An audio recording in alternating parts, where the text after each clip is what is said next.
Hi, everybody. I'm Cassandra. Welcome to Better Than Brunch. Hi, everyone. I'm Alicia. Taj McCoy here. Hey. Hi, guys. It's Cherish.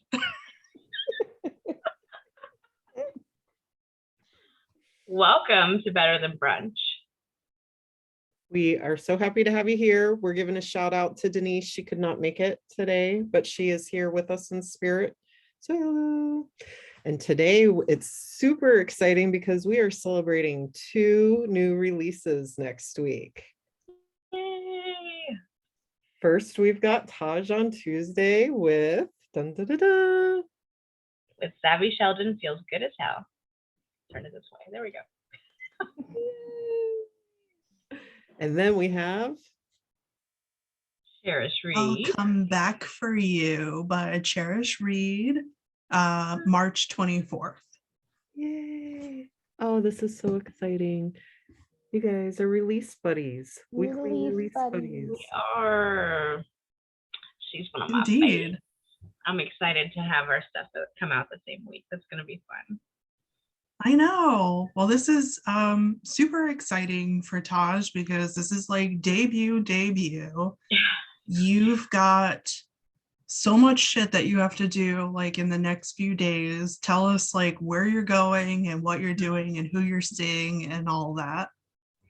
Well, I still have to do my 2 days left post today, and then my 1 day left post tomorrow. Tuesday is release day, March 22nd, and I will be at Politics and Prose having a conversation with the incredible Mia Sosa. I'm super excited, first of all, just to meet her because I'm such a big fan, but also that'll be my first in-person event. It'll be my first interview, I guess, where there's actually people watching. I've done panels, but I haven't done this yet. And so that's going to be a lot of fun. Wednesday, I am doing a radio podcast with a radio DJ here in DC. Thursday, I'm doing a radio podcast on Clubhouse with someone I think that's based in the South. Friday, I'm on a plane to Los Angeles so that I can see my good friend John Clarence Stewart on Saturday at the Ripped Bodice. And that's going to be incredible because I also have some other writer friends and my agent are all going to be present. So that's going to be really cool. I go from LA to the Bay Area on Monday, and Monday night, the 28th, I have the Words and Whimsy book club. We're going to be doing a Facebook Live event. Hey, guys. I have the next 2 days from that, on the 30th, I will be at Book Passage in San Francisco at the Ferry Building with AJ Sass, who is a wonderful friend of mine. I absolutely love him to pieces. And then the day after that, I have the Oakland Public Library, which is so cool because it's my last in-person event, and that's also my hometown where I was born. And that one is just a solo talk and like a book reading. And so I'm glad that we have these other events first to kind of build up to that because I'm a little nervous, but it's going to be a lot of fun. And then I get to come back home and start doing some more local events. With all of your events over the week, if there are people in the areas who are looking to attend, do they have to get tickets? Can they just show up? That's a great question. The DC and LA events do require tickets. The San Francisco event does not require tickets. The Oakland event offers tickets, but you can come either way. And so it really depends. But if you go to the events page on my website, which is tajmccoywrites.com, there are links to all of the events so you have a sense of what's required and what's not. For those ticketed events, a book is included in that ticket price. And so you get there, it's signed. And so that will be something that you get to take away with you. For the other events, there will be books available for purchase. So that will definitely be an option as well. Oh, Yes. I'm And so do you have excited. your autograph pen ready? I Like, do. I have these lovely, they're like the Faber-Castell artist pens. yeah. And this one is in copper, which actually ends up, as you sign it, it comes out kind of in like a really pretty rose gold look. This one's my favorite, but I also have their gold and their silver as well. Ooh. Yeah, Okay. fancy. Oh, so do you have like the passage that you're going to read picked out yet for the Oakland event? I don't. I was like, I gotta think about it because I you know, that's hometown, so a lot of family's gonna be there.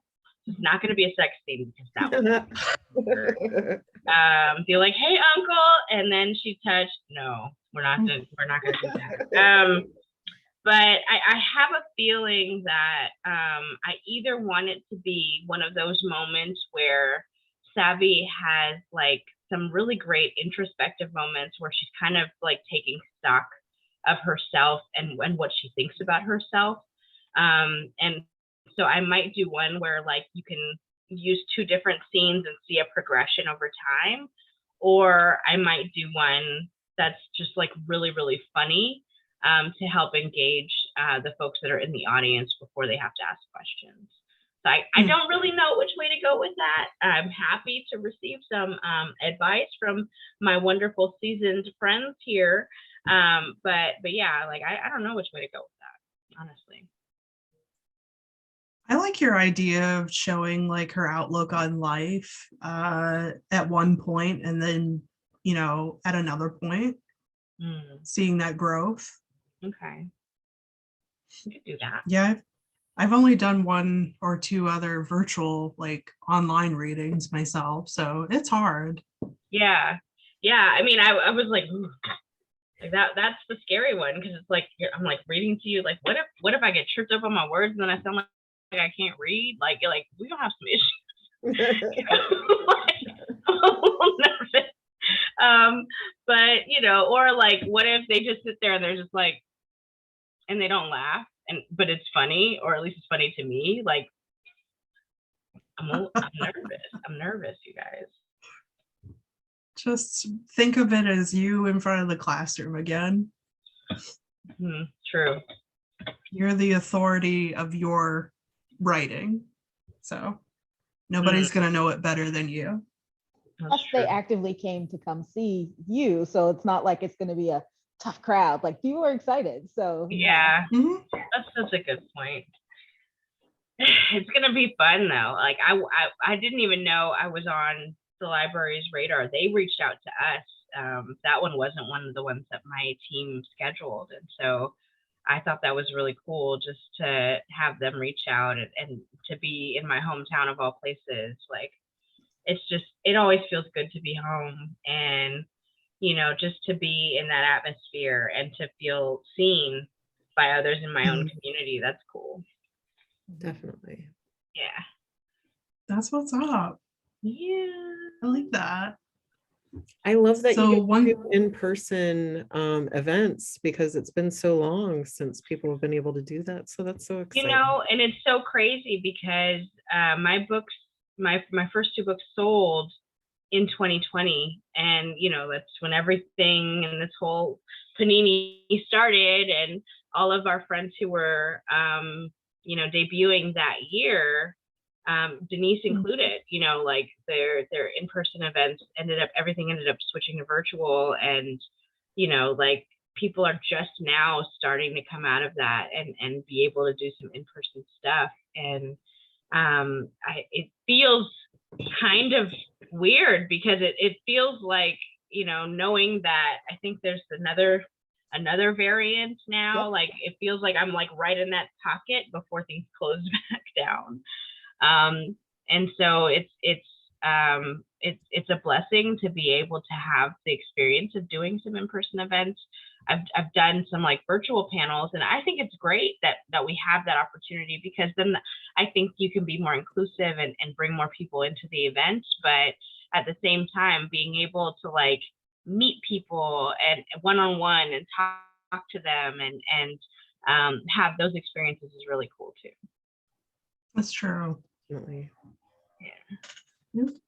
We'll have to see. Will any of your events be dual, like in person and virtual at the same time? Yes, the DC event on Tuesday is both virtual and in person. And so people who are coming in person, there's tickets for purchase. And then for people who are attending virtually, it's free. They just have to register so that they get the code. Nice. Gotcha. Yeah. That's the one I actually had on my calendar because of the virtual bit. So. Oh, yay.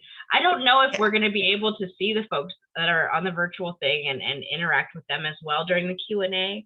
I actually have no idea how that works, but I think it's really cool that we're going to be able to have it both ways. Yeah. Yeah, you should drop that link in the group chat because I would love to go and see that too if it's virtual. Yeah. Sure. That I can do, honey. Yeah. But yeah. Union Square at 7 p.m. Eastern, I believe. Union Market. Or Union Market. Yeah. What day is that? It's Tuesday. I guess that would be 6 p.m. your time. This Tuesday? Beautiful. And I'm dropping it in the chat now. I love it. Nice. Bloop. Okay. So this is your first book, which is hella nerve-wracking and exciting. Truly. And I know that we've all encouraged, each one of us have said, don't look at the damn reviews, but we know that you're not going to listen. And you know, I did one time where I saw something that like kind of shook me and I was like, I'm done. So I learned quick. You were right to tell me not to look. So I really don't now. I'm scared, honestly. Well, I was going to say, not all of them are critical. Right. You've had some really great ones. Can you think of anything that the reader has called attention to or pulled out that you were like, yes, that's exactly what I wanted you to feel? Yeah. I actually, yesterday, a really, really lovely review got posted and I knew it was coming. And I got tagged in it.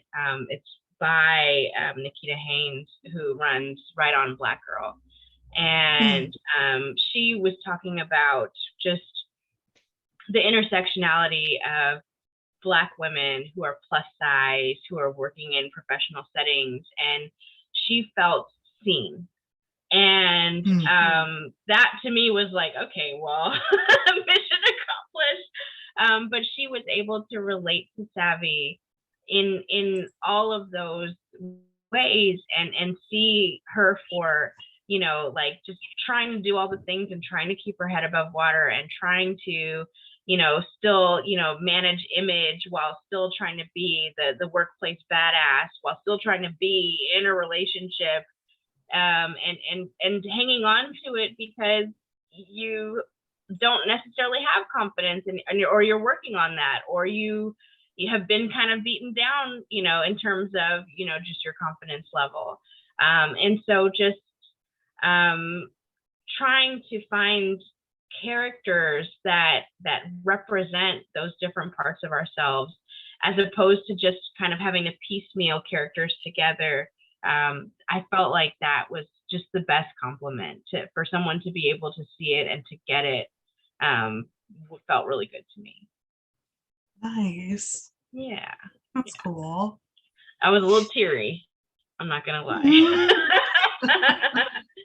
Yeah. I love it. Yeah. Well, the one thing that I really like about Savvy, this particular book, is just the tight female friendships. Like the three women, they're all very different. They all have the same goal in loving and respecting one another.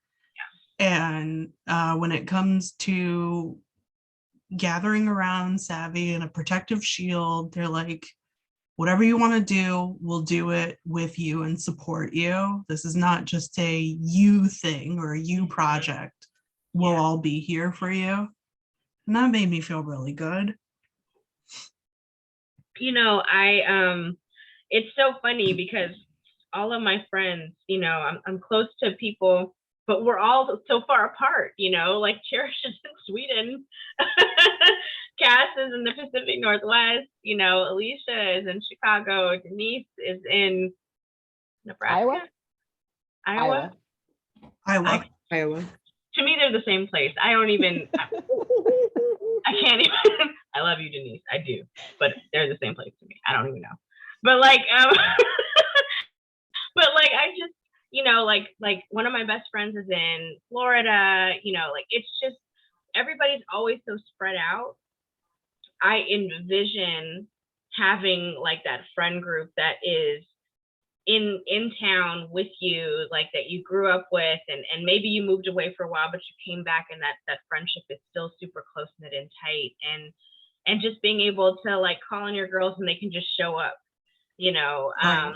And so to me, it was important for Savvy to have those people right there near her, who could come over after the breakup and who could, you know, get her laughing, and who could meet her for coffee on Saturdays, and they could go and brunch together. And, you know, they just had like their regular routine. And it just feels like the kind of foundation where other stories could potentially be built if I'm allowed to do that.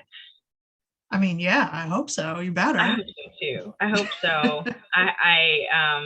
I mean, I really, really want to write a story for Maggie, one of Savvy's best friends, who is also plus size, who is, you know, Savvy has these moments where her confidence is really shaken, and Maggie is just set in her confidence, in her body and who she is. And being able to show that juxtaposition, I think is going to be really fun if I'm allowed to do it. But I also have a thought in mind for the ladies who are at the beauty shop. There's like one scene in particular in the book where Savvy goes and she decides to do a big chop. And, you know, the ladies, as she's describing what happened with her ex, and, you know, like how those ladies like rally and everything, like it's just such a fun scene. I think that there could be a lot of fun that comes out of that beauty shop, because you know, like we talk about anything there and everything, and there's nothing that's off the table, and it's all about supporting and encouraging and empowering each other and protecting each other. And so just to be able to show that dynamic, you know, like I think back to like Queen Latifah and her beauty shop movie, you know, and that did show a good amount, but you know, like there's also so many other facets. You know, we talk about our relationships, we talk about our health, we talk about dealing with, you know, different kinds of diagnoses and doctors who don't necessarily even think that we feel pain, you know, like all of those different things. You know, I think it's important to be able to highlight but in the guise of like a story, and so just to be able to kind of bring attention to things, you know, not necessarily make those things like an issue book, but to still raise awareness in different ways. Yeah, you could easily do that. Yeah. Mm-hmm. So yeah. We're so excited for you. I'm a ball of emotions. Like it's going in every which way possible for me right now, but it's a lot of fun. I'm excited. People who keep tagging me because they're starting to see the book in stores already.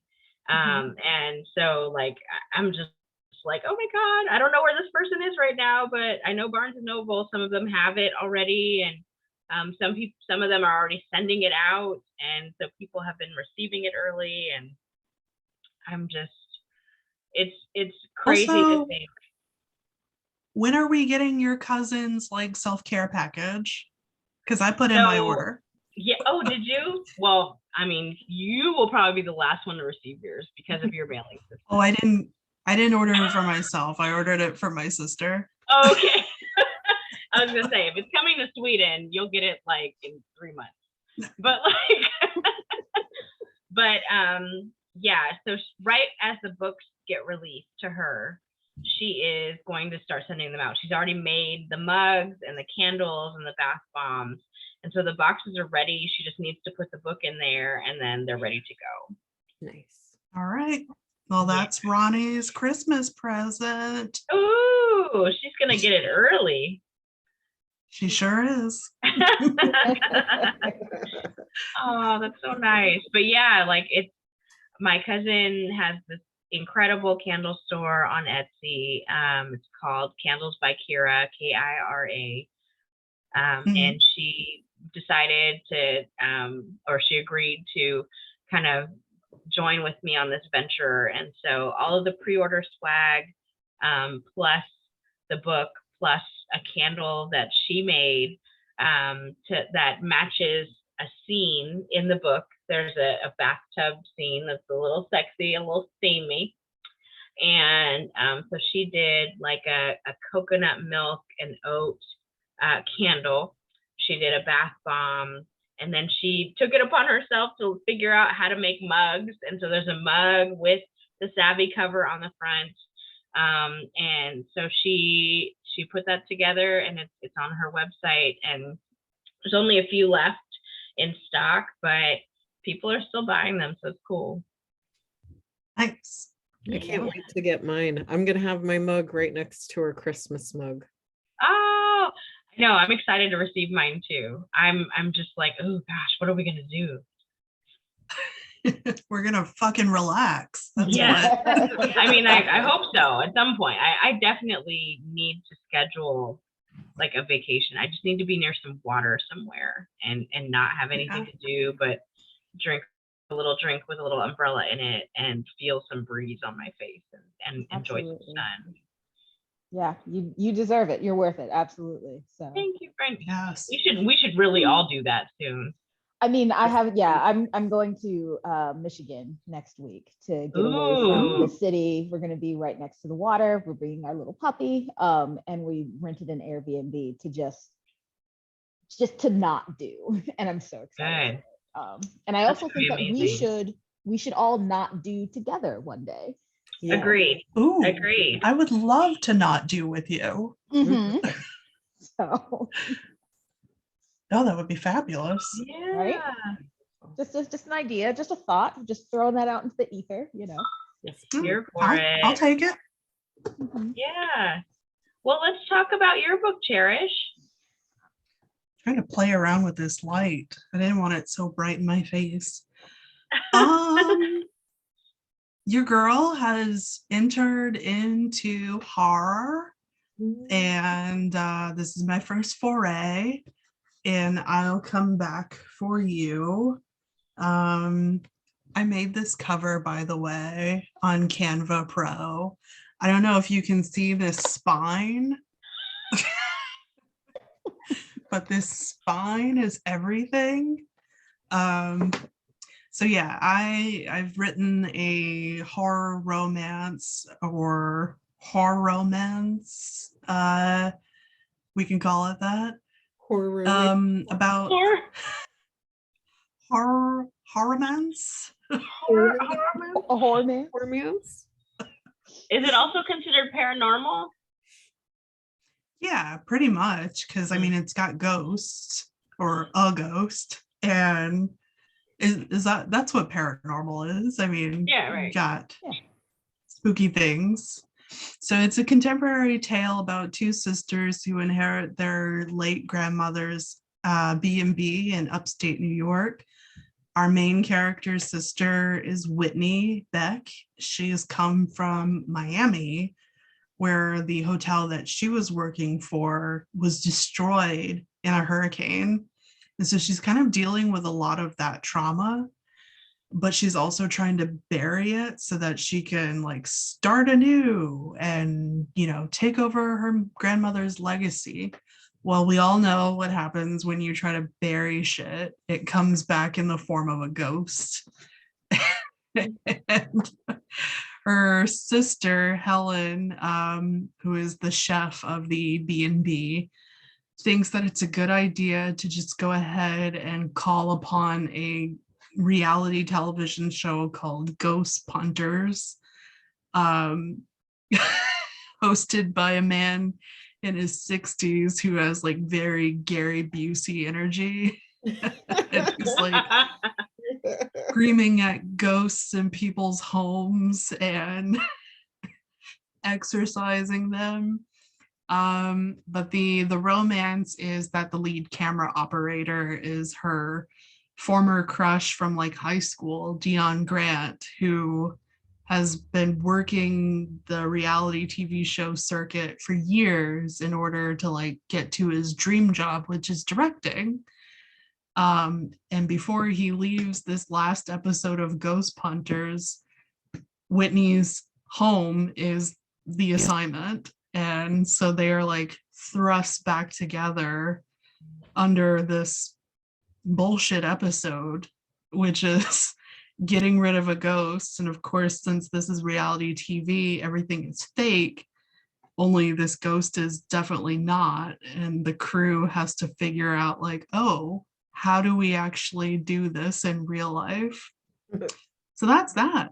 And horror, I don't know, I might continue doing it. I've had some good feedback from people who were like, I was actually frightened, which I didn't expect. Like, cautiously optimistic. I'm That's gonna so have to read good. it in the daytime. Scary books scare me. I'll be reading it in the morning right when I wake up. Definitely, you can do that. No shame in it. I'll be reading it at night because I'm here for peak spooky. Living on the edge. Always. I like it. Yeah, it'll definitely be a daytime one for me too, because I don't do well with scary. I have a Well, question. Yeah, Go ahead. go ahead. Oh no, I was just gonna ask, like, from a creative standpoint for horror and romance, what was the most challenging thing you found about stitching those two genres together? It was definitely figuring out like, okay, how much terror do I need to drag out before I get back into like the banging? And I thought like there was one point in the book where it got so scary for me to write, where I'm so engrossed in that world of, or that feeling, where I was like, okay, this is the part in the romance arc where they actually need to come together and express their feelings. And I thought, there's no way that I can do this. We just had something terrifying happen. And plenty of people on Twitter assured me, yes, you can have danger banging, and it releases tension in more ways than one. So balancing those two expectations in one book was kind of challenging, but I think it's come off all right. When you were writing it, were there moments where you felt like a little bit more like looking out for things in the middle of the night to go bump?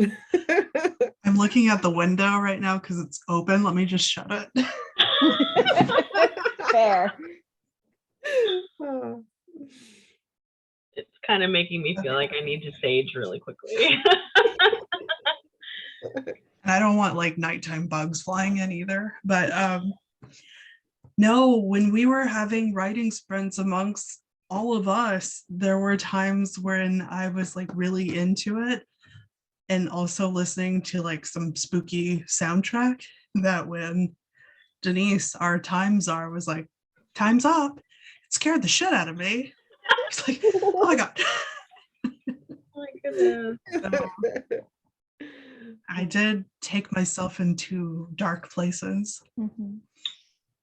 Now, were there any specific, because horror is my jam. Horror is totally my thing. So I'm wondering if there were any, occult practices or any of your favorite spooky things that you've just come across in your everyday internet scannings that were inspirations in the book. Yeah. Since I'm fairly new to like the witchcraft that the sisters have to perform at the end, I had to look all of that up myself. And now I'm really into it. And like, I've built an altar back there. What was the origin of the witchcraft that you decided to use? I have, well, for the book, I settled on something like a simple banishing spell, which has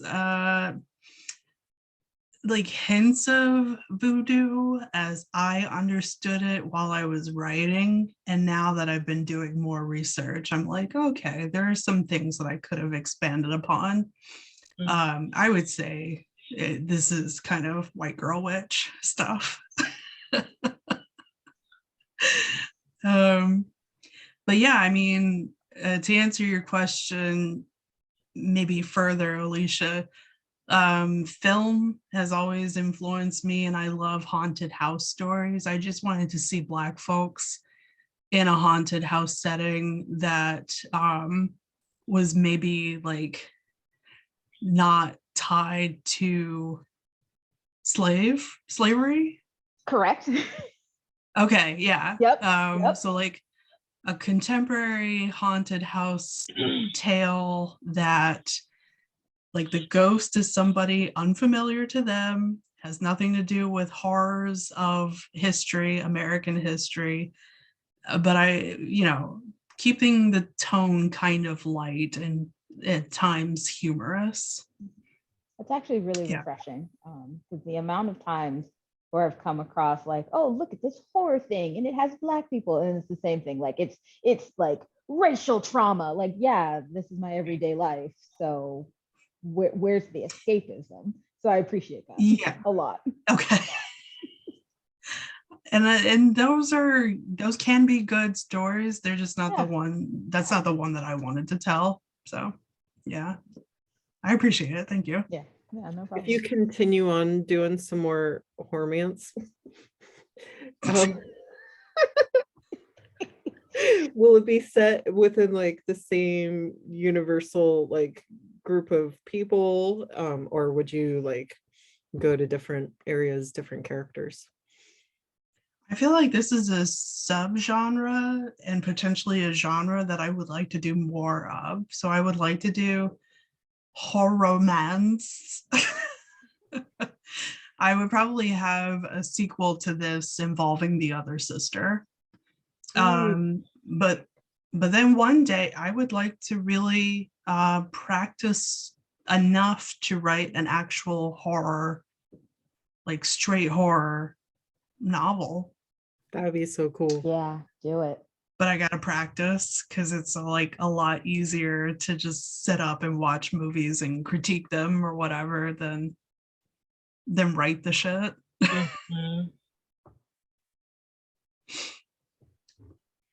For both of you, who's your favorite character in the books that are coming out right now, and why?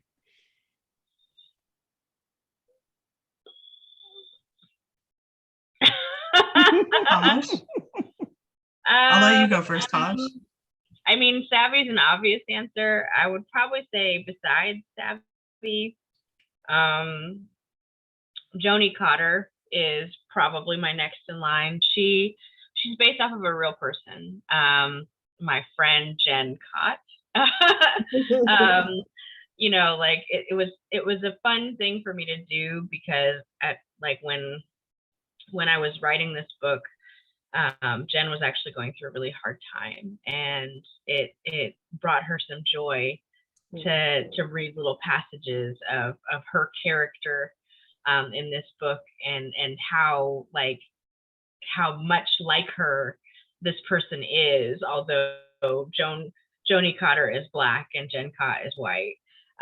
But it's truly her in this book, and she's just hilarious, but she has the biggest heart, and all she cares about is just making sure that the people around her are cared for and loved, and she is such an empath, and she just really wants Savvy to see herself the way that everybody who loves her sees her.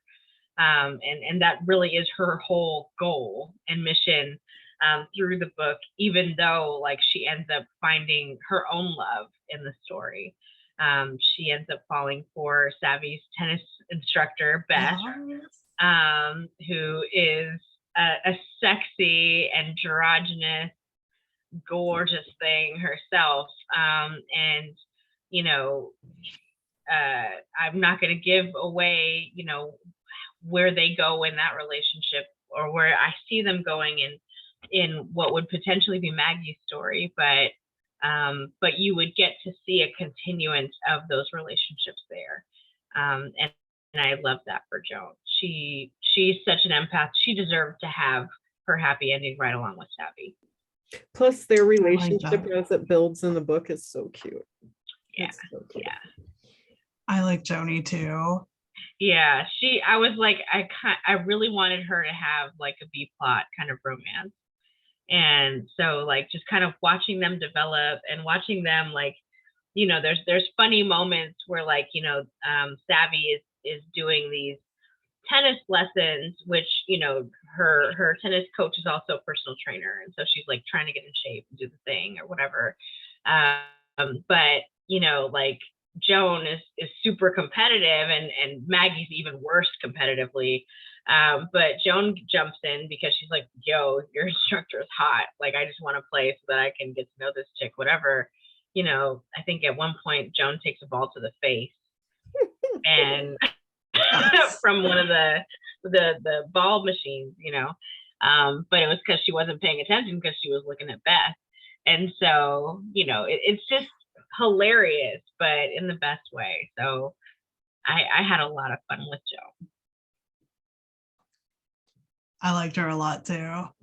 I guess from my story, the sisters' relationship was so important to me, like about as important as the romance between Whitney and Dion. I really wanted to highlight how the sisters interacted with one another. So like Helen, she's kind of my second fave, aside from Whitney. But like I said in another interview, I really think of my own big sister and me. Like between the two of us, I would be the idiot who calls up a ghost punter show and be like, ew, we've got a ghost, help us. Whereas she would have, I'm thinking like maybe a more appropriate reaction to like, let's keep our heads down and move forward. So like I look forward to writing Helen's story in the future.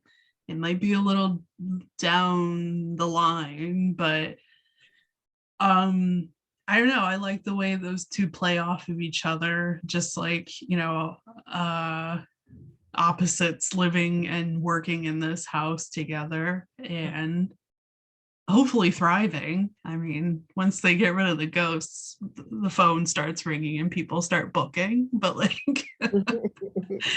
yeah. So to go in line with your books, with you, Cherish, does anyone have a scary story that they would like to tell? Something scary that's happened to them? Ooh.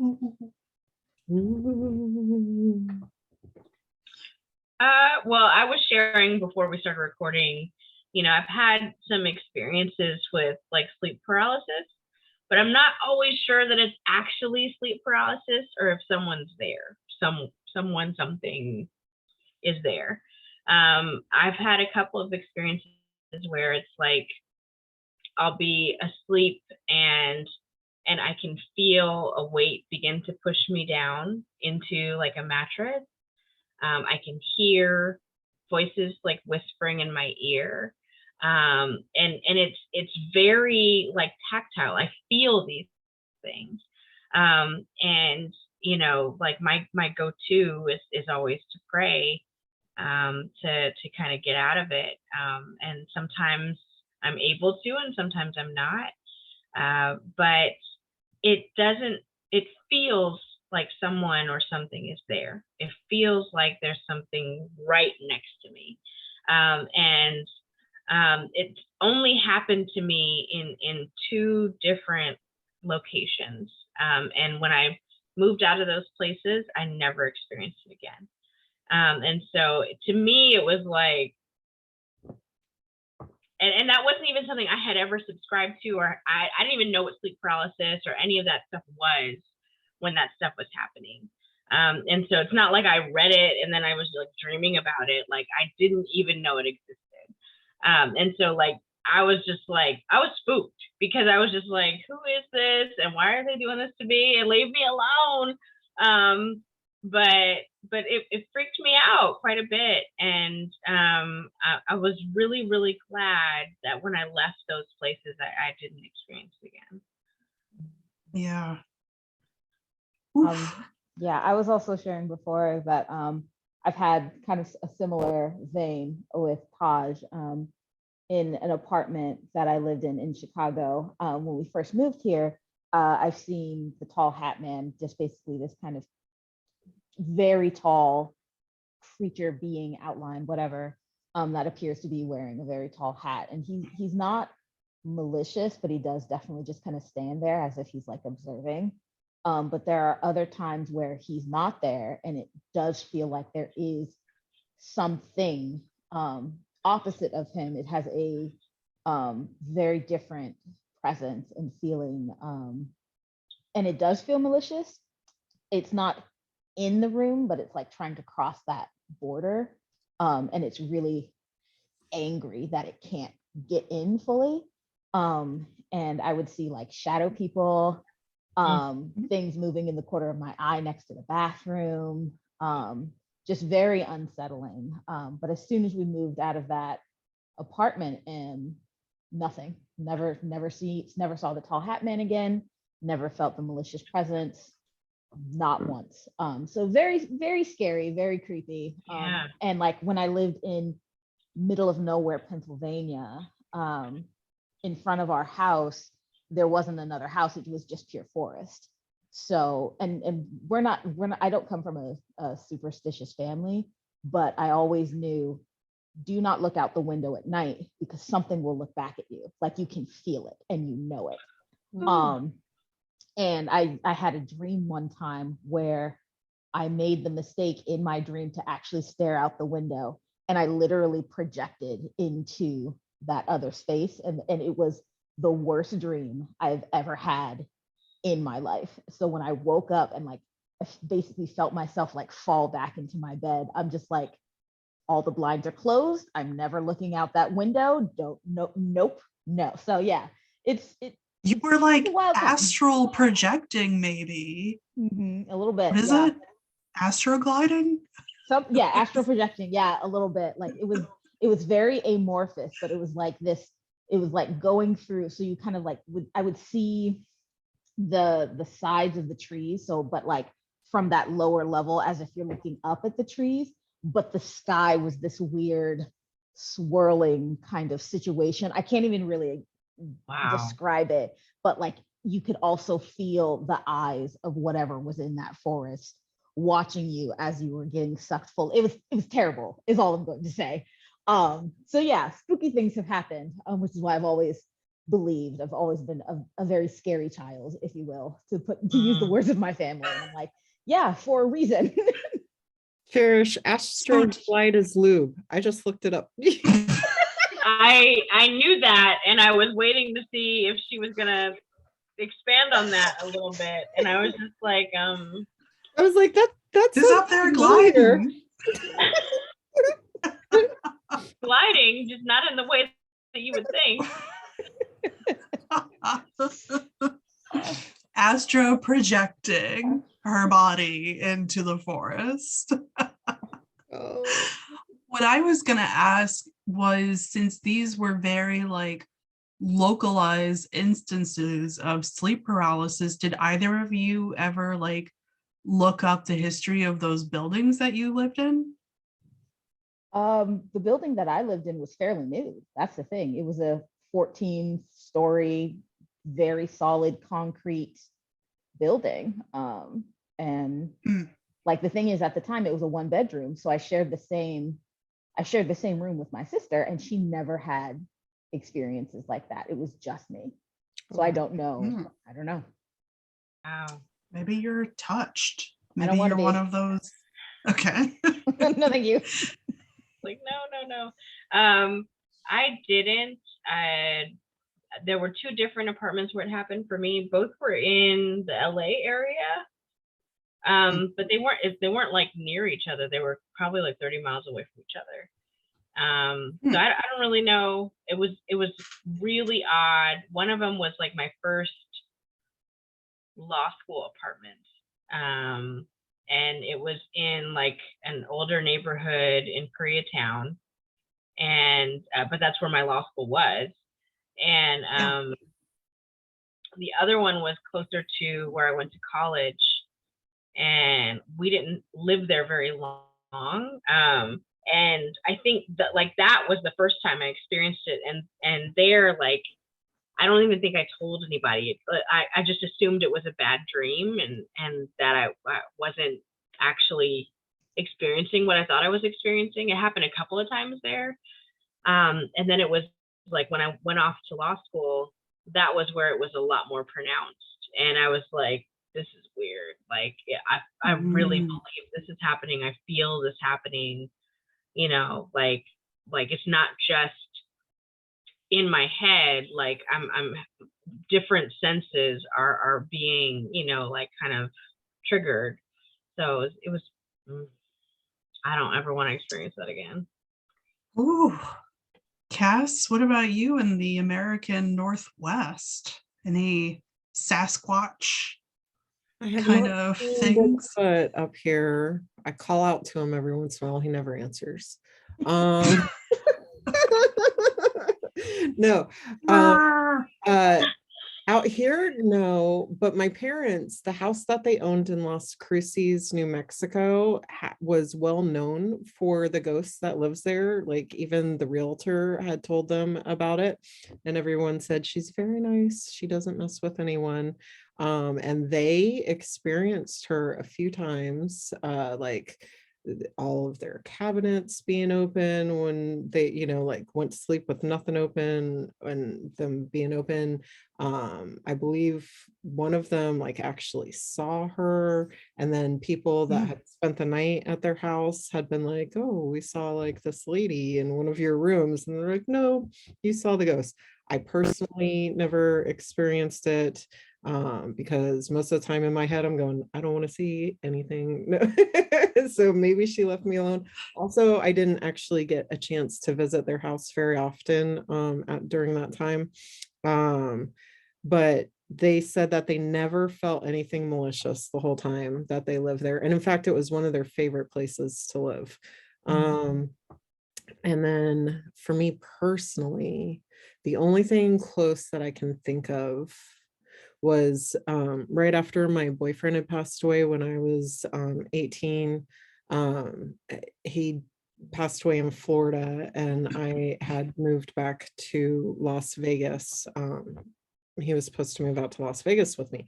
And so when I got home after the funeral, I was laying in my bed, and it was the middle of the night, and I was crying. And all of a sudden, like I went from just being really, really sad to feeling like something was so weighted down next to me on my bed. And I got like, I couldn't move, because I was like, what the fuck is this like feeling of like a body next to me? I don't know if it was just my head fucking, you know, because I was in a really messed up state of mind at the time, but I swear to you that it felt like it was him just being there. And it lasted for maybe 10 minutes, and I stopped crying.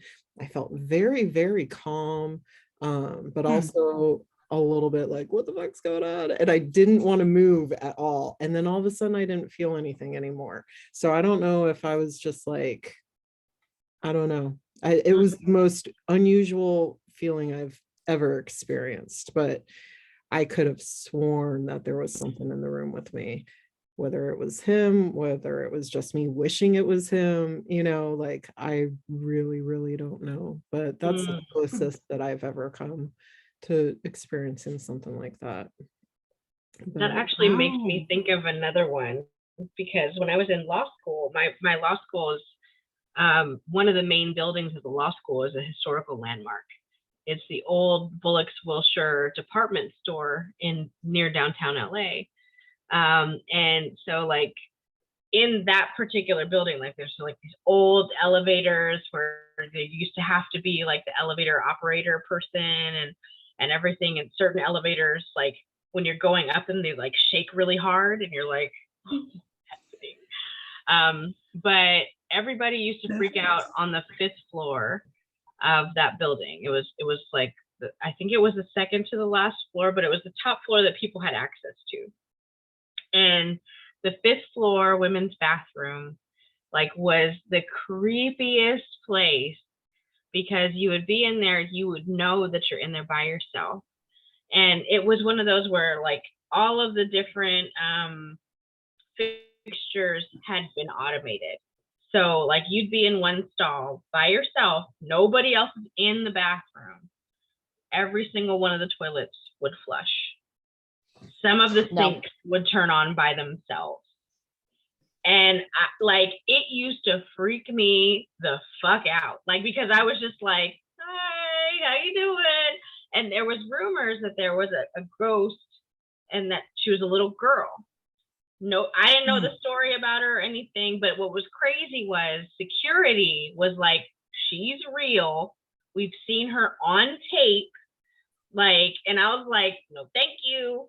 But like, I used to like hate to have to go to that bathroom, because it was only ever in that bathroom where that happened.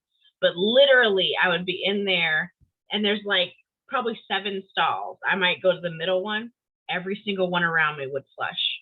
The sinks would turn on, and like it's a thing where you have to put your hand under for the water to move. Like the sinks would turn on by themselves, and I was like, and I used to say something to the maintenance guys, because eventually I ended up working at that school after I graduated law school, and I was like, do you guys know, is it just like a sensitive trigger in there in that bathroom? And they're like, no, there's nothing wrong with the triggers in that bathroom. I'm like, are you sure? Like, but literally it used to freak me out. And one of the security guys actually quit because he said he saw it in person. I was like, that's an OSHA violation, and I don't like it. Correct. No, thank you. But yeah, like that's creepy stuff. No. I will say the one experience that I've ever had, and I like Noah and I seek this kind of stuff out. Like we went on a haunted Illinois tour, just looking for shit. And then in Thailand, like, you know, this is a country where you pay homage to ghosts by erecting a small ghost house in your front yard or whatever. So like all of that stuff is cool in theory. But like the one time that I felt something was in graduate school.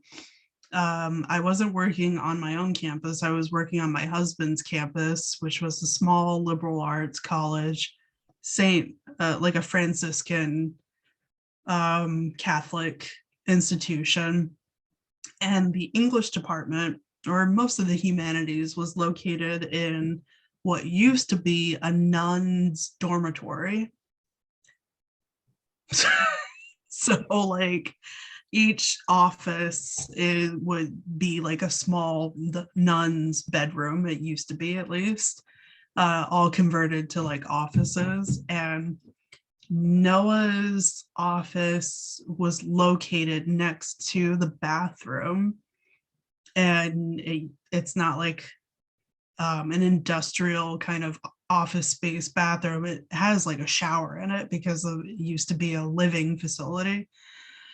So one evening when I was like breakneck speed working on a paper, I'm in his office. Everybody's gone home for the night. I cannot go anywhere because I need to write 15 pages of bullshit so I can hand it in the next day, because that's how ADHD works.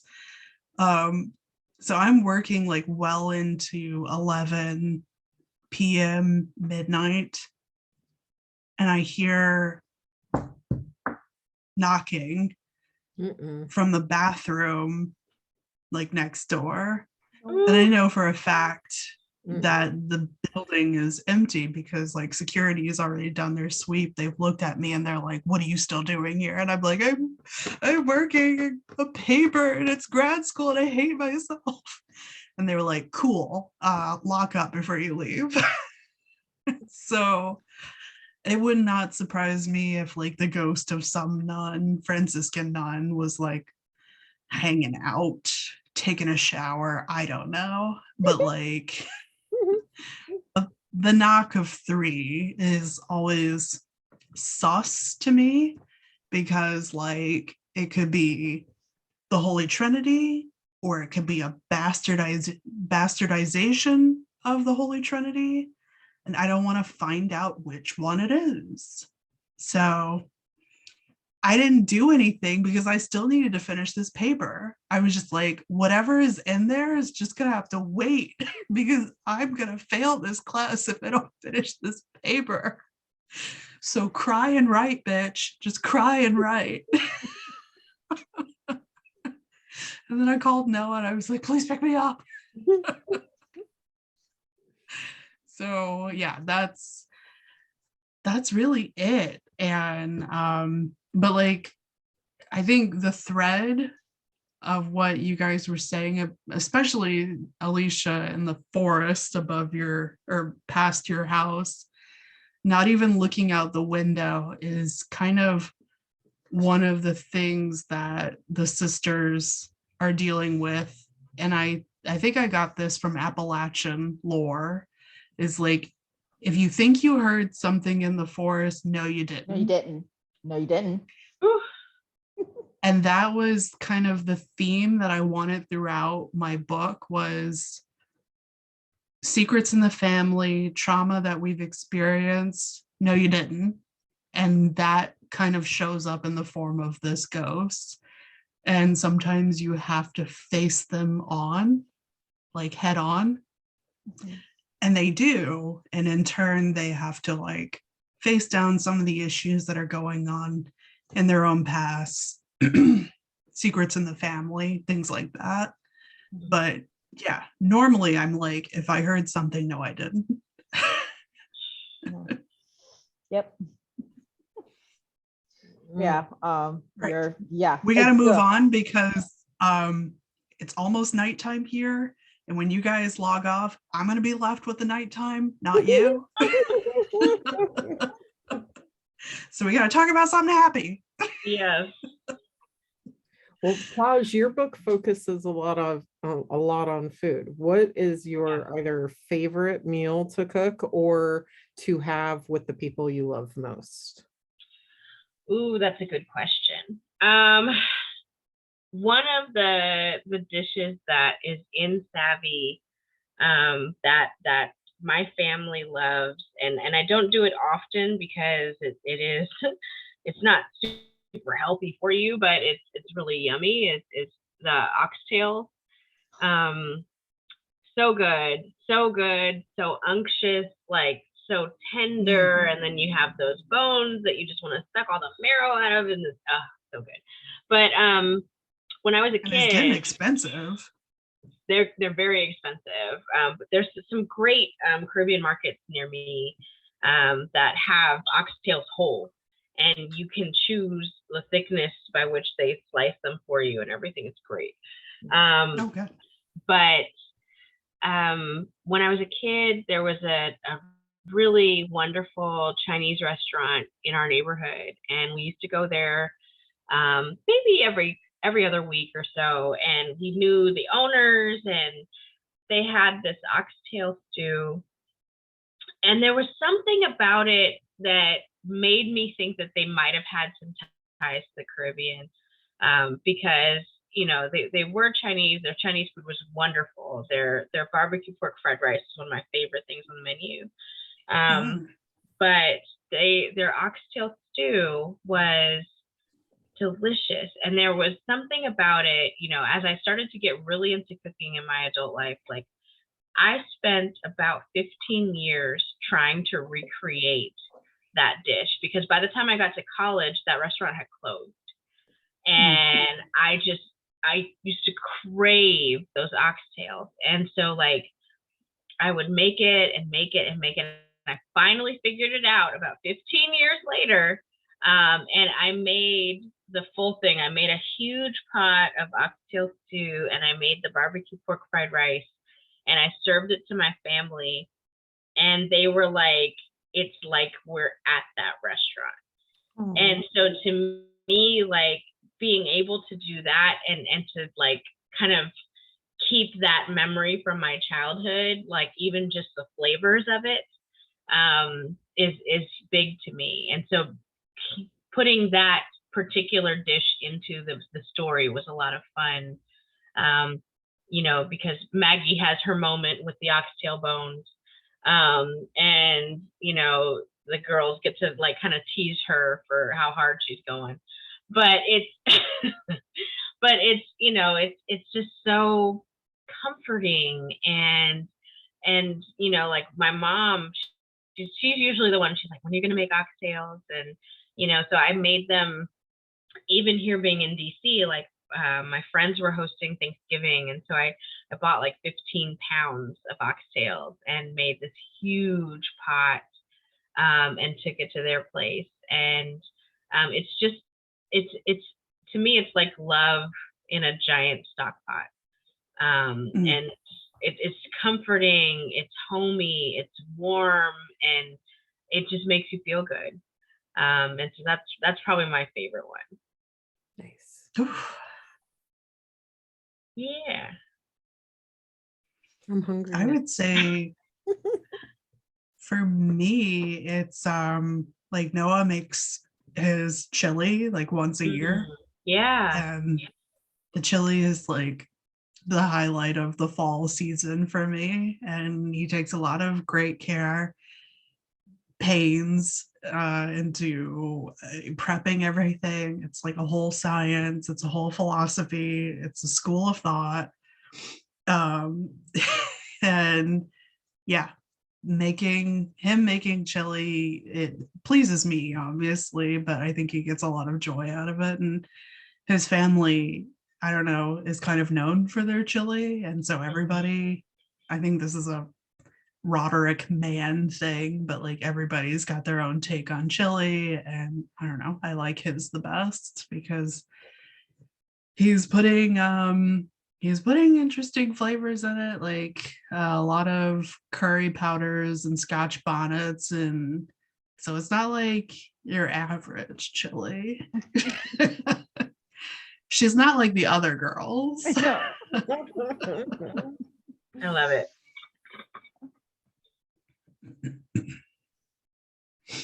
I What guess about y'all?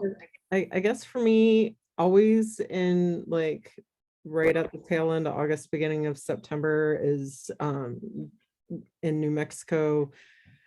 Everywhere you go, they have the roasters out for Hatch green chilies. You can go to the grocery store and they've got the big tumblers outside. It's everywhere. That's all you can smell is green chili. And so when we moved away from New Mexico, it's a lot harder to find, but there are places that still do. So whenever my parents were still living there and would come out and visit, they would bring us big like burlap sacks full of chili, and we'd roast them, and then we'd make like green chili stew and enchiladas and just the whole process, because you spend all day roasting the chilies and then cutting them up and getting them ready for the freezer so you can have them for the rest of the year. And just having everybody work together, like sort of in a, you know, line of people with different jobs that they're doing. Someone's turning the chilies on the grill, and someone's, you know, dipping them in the cold water to de-skin them, and then chopping them up, and then just cooking, everybody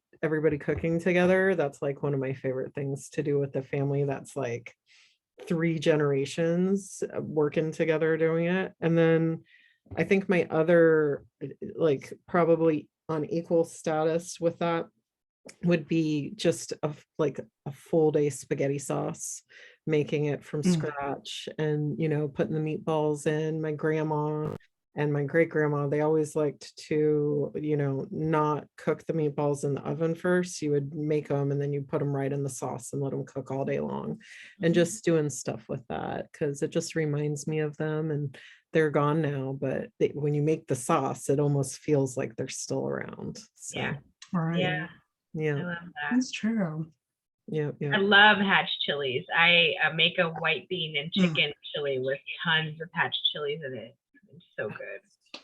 It's so good. In New Mexico, you can get it on your burgers, on your pizza. They have like hatch chili, like shaved ice and ice cream. Like you can get it. Oh, you can get addicted to it, is what you can get. Yeah. I love that. Yeah. For me, it's less of one dish and it's more of a spread, because it reminds me of a particular time period of my life. So basically, collard greens with ham hocks, mac and cheese, dressing, and brown sugar baked ham. Those are the four that remind me of Christmas, because Christmas, when I was a kid, my dad was an independent contractor.